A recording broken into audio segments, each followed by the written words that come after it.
Rajkot police દ્વારા ધરપકડ કરવામાં આવેલા એ જ આરોપીઓ છે જેમને રાજકોટના જંગલેશ્વરમાં જન્માષ્ટમીના દિવસે ફરિયાદી શાહનવાઝ નામનો યુવાન જ્યારે તેના અન્ય મિત્રો સાથે સોસાયટીના નાકા પાસે બેઠો હતો ત્યારે આ આરોપીઓએ મોઢે રૂમાલ બાંધી સ્કૂટર પર આવી શાહનવાઝ નામના યુવાન પર ધડાધડ ફાયરિંગ કરી ફરાર થઈ ગયા હતા।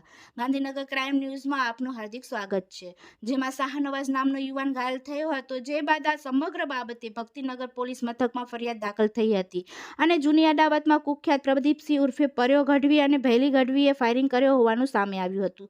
ફાયરિંગની ઘટનાના લાઈવ સીસીટીવી પણ સામે આવ્યા હતા। ત્યારે આખરે પોલીસે આરોપી કુખ્યાત પ્રદીપસિંહ ઉર્ફે પર્યો ગઢવી અને ભૈલી ગઢવીની ધરપકડ કરી રિવોલ્વર અને કાર્પેટ કબજે કર્યા છે। પોલીસના જણાવ્યા અનુસાર ઝડપાયેલ બંને આરોપીઓ વિરુદ્ધ અગાઉ મારામારી અને પ્રોહિબિશનના ગુના સહિત 10 ગુના પોલીસ ચોપડે નોંધાયેલા છે।